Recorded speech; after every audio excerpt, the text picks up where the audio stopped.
Hello everyone, कैसे हैं सब लोग। आज हम पढ़ेंगे सीक्वेंस एंड प्रोग्रेशन यानी कि चैप्टर 8 की एक्सरसाइज 8.2 जिसको हम एपी और जीपी भी बोलते हैं, अरिथमेटिक प्रोग्रेशन और ज्योमेट्रिक प्रोग्रेशन।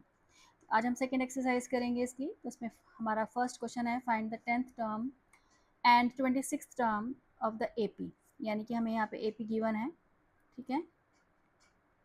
हमें एपी क्या गिवन है यहाँ पे 3, 3, 8, 13, 18 डैश डैश डैश। यानी कि जो फर्स्ट टर्म है वो हमारी होगी यहाँ पे 3। ए हमारी क्या होती है फर्स्ट टर्म। डी यानी कि कॉमन डिफरेंस होता है हमारा T2 minus T1। T2 minus T1 का मतलब है first second term minus first term. T2 का मतलब होता है सेकेंड टर्म, T1 का मतलब होता है फर्स्ट टर्म। यानी कि जो कॉमन डिफरेंस आएगा वो हमारा आएगा यहाँ पे 8 माइनस 3 इज इक्वल टू 5। तो हमें निकालनी है 10th टर्म। तो एपी के लिए हमारा nth टर्म निकालने का जो फॉर्मूला होता है वो होता है a plus n minus 1 into D, ठीक है। यानी कि हमने 10th टर्म निकालनी है तो यहाँ पे हम n को 10 रखेंगे। तो जो भी टर्म हमें निकालनी होती है हम n की जगह वही रखते हैं, और a की जगह हम डालेंगे यहाँ पे 3, n की जगह हम यहाँ पे 10 डालेंगे, और कॉमन डिफरेंस हमारा कितना है 5, ठीक है। तो 3 प्लस 9 इंटू 5 यानी कि 3 प्लस 45।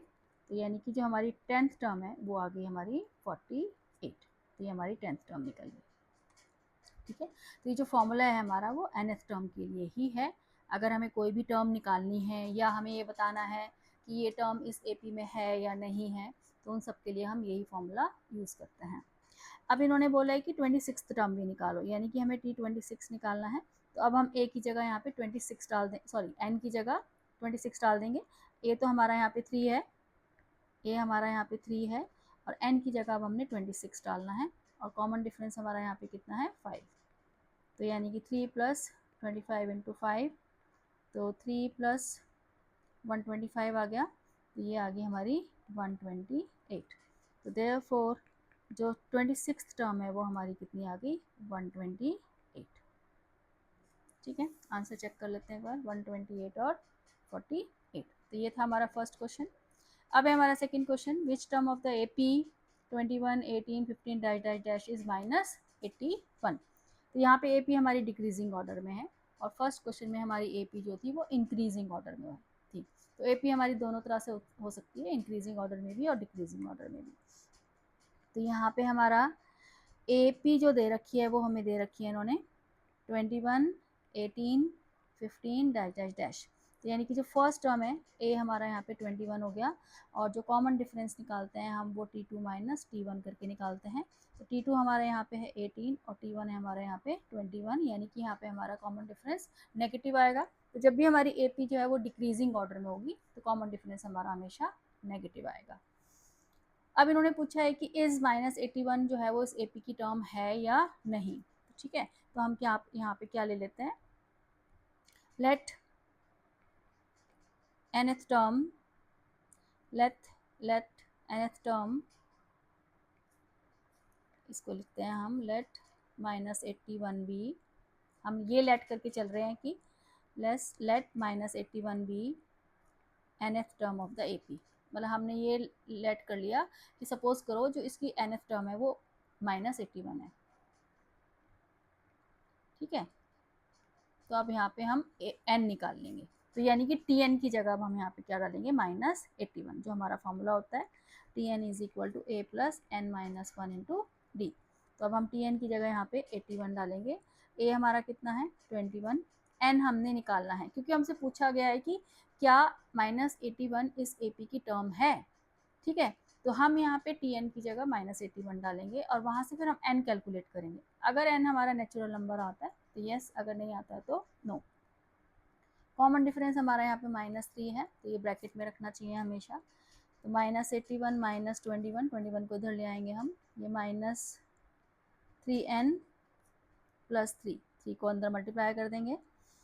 तो ये आ जाएगा हमारा -102। कैलकुलेशन में बार बार बोलती हूँ कि चेक किया करो सब लोग।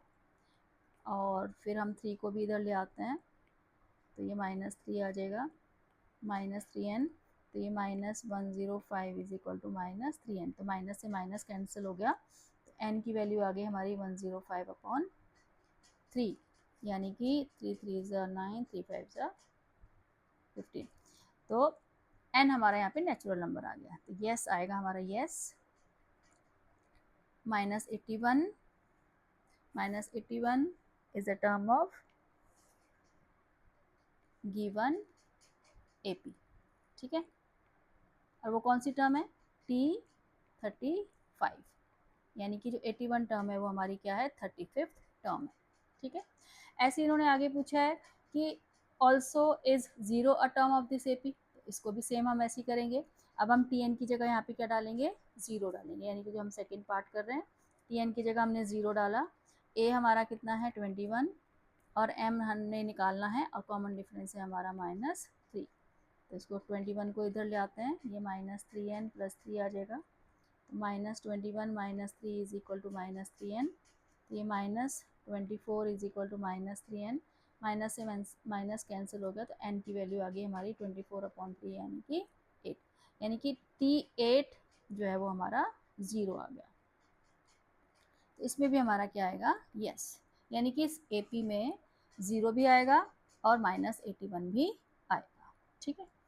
तो हम यहाँ पे TN की जगह ये दोनों टर्म्स डाल के n निकालते हैं और चेक कर लेते हैं कि ये टर्म्स AP में है या नहीं।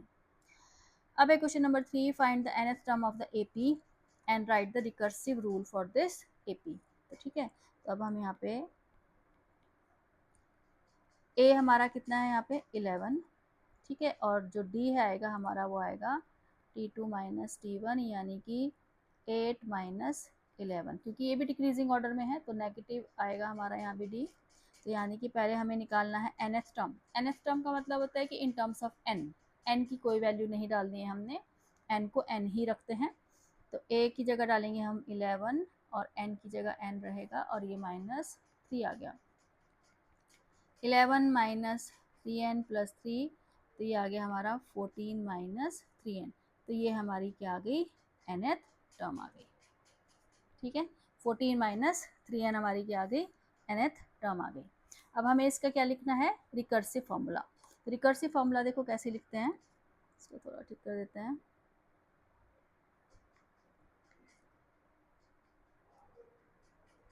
रिकर्सिव फॉर्मूले में हमने क्या लिखना होता है कि अपनी AP में देखते हैं कि कॉमन डिफरेंस कितना है, ठीक है। रिकर्सिव फॉर्मूले के लिए हमें कॉमन डिफरेंस पता होना चाहिए, तो यानी कि TN की हेल्प से हमने नेक्स्ट टर्म निकालनी है, तो यानी कि यहाँ पे हम TN + 1 लिखते हैं और ये आ गया हमारा TN। अब TN में अगर हमारा कॉमन डिफरेंस जो है वो नेगेटिव है, ठीक है, तो हम इसमें माइनस करेंगे 3, और अगर कॉमन डिफरेंस पॉजिटिव है तो इसमें हम प्लस करेंगे, तो यानी कि हमने इसको 3 माइनस कर दिया। कहने का मतलब ये है कि अगर हमारे पास फर्स्ट टर्म है तो नेक्स्ट टर्म निकालने के लिए हम उसमें से कॉमन डिफरेंस को माइनस करते रहेंगे। तो ये जो फॉर्मूला है हमारा, ये क्या है, रिकर्सिव फॉर्मूला, रिकर्सिव फॉर्मूला या रिकर्सिव रूल, ठीक है। रिकर्सिव फॉर्मूला यही होता है कि प्रीवियस टर्म को यूज़ करके नेक्स्ट टर्म निकालना हमने, ठीक है। और जो हमारी nth टर्म होती है इसमें तो हम कोई भी टर्म निकाल सकते हैं, डायरेक्ट हम 10th टर्म भी निकाल सकते हैं, 20th टर्म भी निकाल सकते हैं, लेकिन रिकर्सिव फॉर्मूले में हम प्रीवियस टर्म को यूज़ करके नेक्स्ट टर्म निकालते हैं, ठीक है। तो ये हमारा यहाँ पे रिकर्सिव फॉर्मूला आ गया, और यहाँ पे T1 जो है वो हमारा कितना है, 11 है, और n जो है वो हमारा ग्रेटर देन 1 है, यानी कि n को तुमने 1 से बड़ा यहाँ पे रखना है। ये हो गया हमारा क्वेश्चन नंबर 3। अब है हमारा question number 4। Fourth question very very important है, पेपर में बहुत आता है question, very very important question. तो इसमें इन्होंने बोला है कि an AP consist of 50 terms, यानी कि एक AP है उसमें टोटल 50 टर्म्स हमें यहाँ पे दे रखी हैं, ठीक है। तो उसके बाद इन्होंने बोला है in which third term is 12 and the last term is 106। Last term का मतलब हो गया 50th टर्म, क्योंकि टोटल 50 टर्म है तो इसलिए लास्ट टर्म हमारी क्या हो गई, 50th टर्म हो गई। तो इसमें इन्होंने हमें T3 दे रखा है, थर्ड टर्म का मतलब है T3 कितना दिया है हमें, 12, और T50 लास्ट टर्म का मतलब यहाँ पे T50 होगा, वो हमें कितना दे रखा है, 106, क्योंकि टोटल टर्म यहाँ पे 50 हैं। अब देखो TN का फॉर्मूला हमारा क्या होता है, A + n - 1 × D। तो अब हमें थर्ड टर्म दे रखी है तो n की जगह हम यहाँ पे 3 डाल देते हैं, A + 3 - 1 × D। अब T3 हमें कितना दिया है, 12, अब हम T3 की जगह 12 डाल देंगे तो A + 2D आ जाएगा। ये बन गई हमारी इक्वेशन नंबर 1। ठीक है, बिल्कुल ऐसे ही अब T50 के लिए करेंगे हम। T50 के लिए n को हमने क्या डालना है, 50 डालना है। a प्लस n की जगह हमने डालना है 50 इंटू डी। अब T50 हमें कितना दिया है, 106, तो a प्लस 49d। तो ये दूसरी इक्वेशन बन गई हमारी। ये दो इक्वेशंस बन गई हैं, दोनों इक्वेशंस को हमने सॉल्व करना है। तो फ्रॉम इक्वेशन 1, तो मैं इक्वेशन 1 से, फ्रॉम इक्वेशन 1 a की वैल्यू निकाल लेते हैं। a की वैल्यू हमारी यहाँ से आ जाएगी 12 माइनस 2d। यहाँ से फर्स्ट इक्वेशन से मैंने a की वैल्यू निकाल ली, तो 2d को हम इधर लेके आएंगे तो a की वैल्यू आ जाएगी 12 माइनस 2d। अब इसको हम सेकेंड इक्वेशन में डाल देते हैं। देयरफॉर फ्रॉम इक्वेशन 2 106, अब ये जो हमारा a है यहाँ पे, इसकी जगह हमने क्या डालना है, 12 माइनस 2d प्लस 49d। अब इसको सिंप्लीफाई करके 12 को इधर लाके माइनस कर लेते हैं। 49 में से 2 गया हमारा, 47d आ गया। तो ये आ गया हमारा 6 में से 2 गया 4, 94 आ गया। तो d की वैल्यू हमारी यहाँ से आ गई 94/47 यानी कि 2 आ गई। ठीक है, तो d हमारा यहाँ पे 2 आ गया है, कॉमन डिफरेंस निकल गया। अब d की वैल्यू हम यहाँ डाल सकते हैं, जहाँ पे हमने ये देखो फ्री किया है इसको, a को यहाँ पे ये फ्री किया है हमने, यहाँ पे हम d की वैल्यू डाल के a की वैल्यू निकाल लेंगे। ठीक है, therefore a is equal to 12 minus 2d। तो यहाँ पे हम d की जगह 2 डाल देंगे, तो 12 माइनस 4 इज इक्वल टू 8। तो a हमारा यहाँ पे क्या आ गया, 8 आ गया। ठीक है, तो देखो AP में सबसे इंपॉर्टेंट चीज़ होती है A और D। अगर आपके पास A और D है तो आप AP का कुछ भी निकाल सकते हो, कोई भी टर्म निकाल सकते हो, nth फॉर्मूला निकाल सकते हो, जो भी वो तुमसे पूछ सकते हैं वो सब कुछ निकाल सकते हो। ठीक है, तो हमारा A और D आ गया। तो इन्होंने क्या पूछा था, फाइंड 29th टर्म, यानी कि हमें निकालना है T29। तो A प्लस n की जगह हम 29 डालेंगे। अब A की वैल्यू भी आ गई हमारे पास 8। ठीक है, A की वैल्यू आ गई 8, ये 28 हो गया, और d की वैल्यू भी हमारे पास 2 है। तो ये आ गया हमारा 8 प्लस 56। तो यानी कि T29 हमारा कितना आ गया,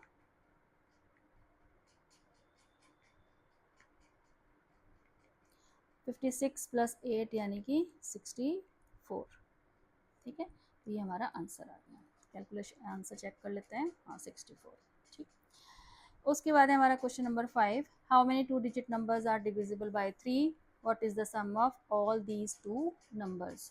ठीक है, तो यहाँ पे हमें AP खुद बनानी पड़ेगी।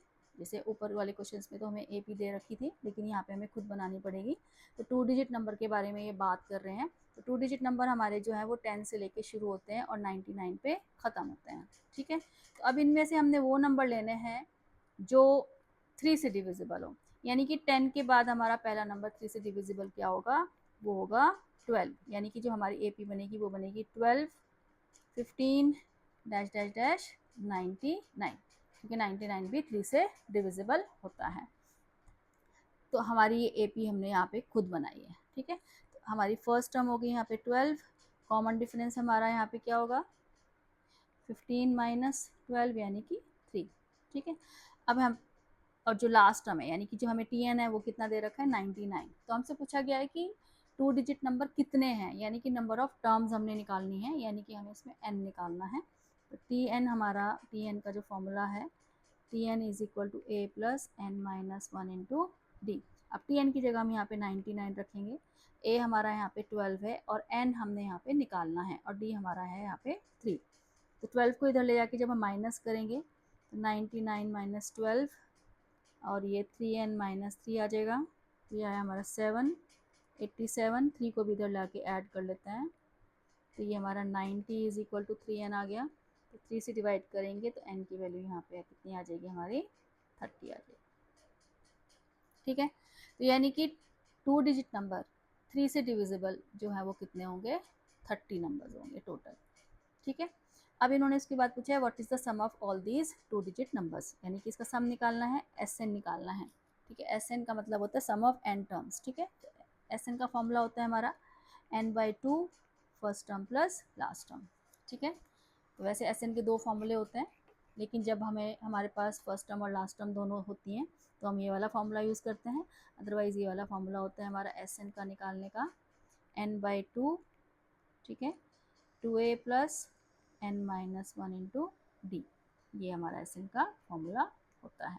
ठीक है, तो a यहाँ पे वही होता है हमारा फर्स्ट टर्म और d हमारा यहाँ पे क्या होता है, कॉमन डिफरेंस, और n हमारा यहाँ पे क्या होता है, जितनी टर्म्स का सम हमने निकालना है। अगर 10 टर्म्स का सम निकालना है तो हम n की जगह 10 डाल देंगे, यहाँ 20 टर्म्स का सम निकालना है तो n की जगह 20 डाल देंगे।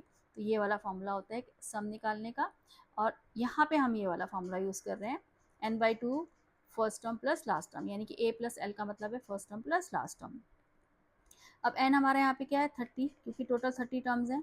फर्स्ट टर्म हमारी यहाँ पे क्या है 12 और लास्ट टर्म हमारी यहाँ पे क्या है 99। तो जब हमारे पास लास्ट टर्म है पहले से, तो फिर हम ये वाला फॉर्मूला लगा लेते हैं। डिपेंड करता है कि हमें क्या गिवन है। ठीक है, 2 से 30 को डिवाइड करेंगे तो यहाँ पे हमारा 15 आ जाएगा, और जब इनको हम ऐड करेंगे तो ये आएगा हमारा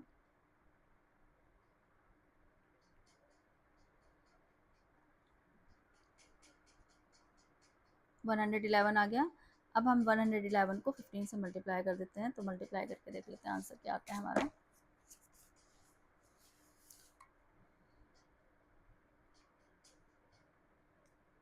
$1665, तो ये हमारा S30 आ गया, क्योंकि 2 डिजिट नंबर थे, 3 से डिविजिबल वो 30 थे, और उनका सम हमारा क्या होता है 1665। ठीक है, तो फिर भी मैं एक बार बोलती हूँ कि कैलकुलेशन चेक कर लेना। ठीक है, तो ये था हमारा क्वेश्चन नंबर 5। अब है हमारा क्वेश्चन नंबर 7।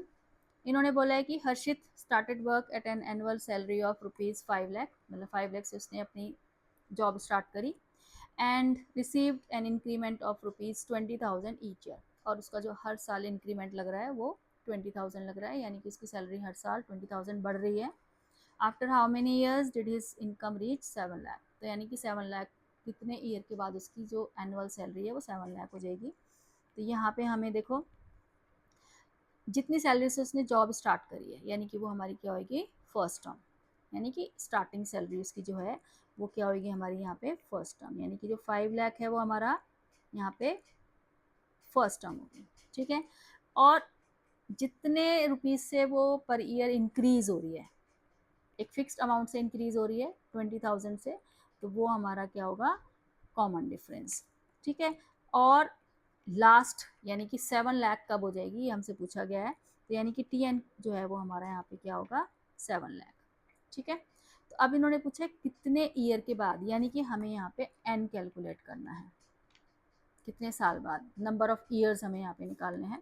तो यानी कि TN का फॉर्मूला हमारा होता है a plus n-1 into D. तो TN की जगह हम यहाँ पे रखेंगे 7 lakh, is equal to a की जगह रखेंगे हम 5 लाख, और प्लस n हमने निकालना है, कॉमन डिफरेंस कितना है हमारा 20,000। 7 लाख में से 5 लाख जब माइनस करेंगे हम तो ये हमारा 2 लाख आ जाएगा। ठीक है, is equal to n-1 into 20,000। अब 20,000 से डिवाइड करेंगे 2 लाख को, divided by 20,000 is equal to n-1, तो ये हमारे ज़ीरोज़ कट हो जाएंगे, 2 से इसको कट करेंगे तो 10 आ जाएगा। ठीक है, तो 10 प्लस 1 यानी कि n 11 आ जाएगा, n की वैल्यू आ जाएगा हमारा क्या 11। ठीक है, तो यानी कि आफ्टर 11 ईयर्स, ठीक है, उसकी जो सैलरी है वो कितनी हो जाएगी 7 लाख हो जाएगी। ठीक है, यानी कि 11 साल बाद उसकी एनुअल सैलरी कितनी हो जाएगी वो 7 लाख हो जाएगी।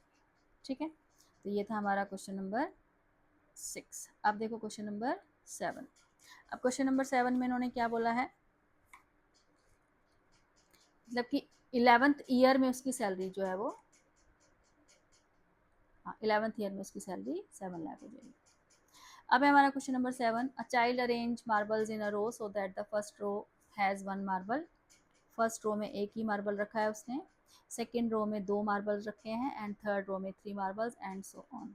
ठीक है, तो अप टू 25th रो, यानी कि 25th तक उसने ऐसे रखे हैं। कहने का मतलब ये है कि 25th रो में उसके 25 मार्बल्स होंगे, क्योंकि फर्स्ट रो में 1 मार्बल है, सेकेंड में 2, थर्ड में 3, तो 25th रो में कितने होंगे 25 मार्बल्स होंगे। तो how many marbles does the child use in all, तो यानी कि हमें इनका सम निकालना है। तो यहाँ पे देखो n हमारा कितना है 25, टोटल नंबर ऑफ टर्म्स 25 हो गई, यानी कि नंबर ऑफ रोज हमारी 25 हो गई। फर्स्ट टर्म है हमारा यहाँ पे 1, और कॉमन डिफरेंस की, जैसे कॉमन डिफरेंस की हमें ज़रूरत नहीं है, पर चलो फिर भी, क्योंकि हमने जो फॉर्मूला लगाना है वो क्या लगाना है, फॉर्मूला हमारा होता है sum of first n natural numbers, sum of first n natural numbers is equal to n plus 1 upon 2, ये फॉर्मूला होता है।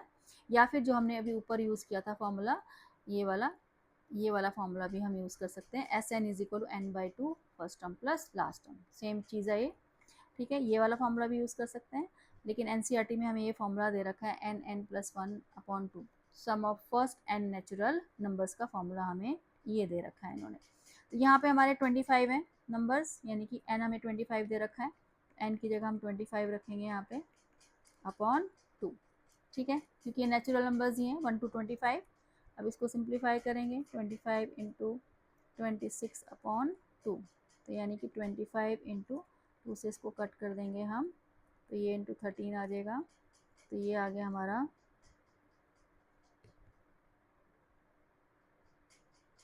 325। आंसर चेक कर लेते हैं एक बार, 325 आया हमारा, ठीक है, ये आंसर आ गया। तो इसमें हम ये वाला फॉर्मूला भी लगा सकते हैं, या फिर जो हमने ऊपर यूज़ किया था, यानी कि S N is equal to n by 2 first term plus last term वाला फॉर्मूला भी यूज़ कर सकते हैं, सेम आएगा 25 अपॉन 2, फर्स्ट टर्म 1 है, लास्ट टर्म हमारी 25 है, ठीक है। इसको हम ऐसे भी कर सकते हैं, तो ये आ जाएगा हमारा 25 अपॉन 2, ये 26 हो गया, ये 13 आ गया, तो 25 इंटू 13 इज इक्वल टू 325, ये हमारा आंसर आ गया। तो ऐसे भी कर सकते हैं, या फिर हम ये वाला फॉर्मूला लगा के भी कर सकते हैं, ठीक है। तो ये थी हमारी एक्सरसाइज 8.2, इसमें टोटल 7 क्वेश्चंस थे, ये हमारी कंप्लीट हो गई है, ठीक है। अब हम नेक्स्ट एक्सरसाइज के साथ नेक्स्ट वीडियो में मिलते हैं। और जैसा कि मैं हर बार बोलती हूँ, मैथ्स जो है वो प्रैक्टिस से ही आता है, जितनी प्रैक्टिस करोगे उतने कंसेप्ट क्लियर होंगे, ठीक है। तो प्रैक्टिस करते रहो, ठीक है। अब मिलते हैं हम नेक्स्ट वीडियो में।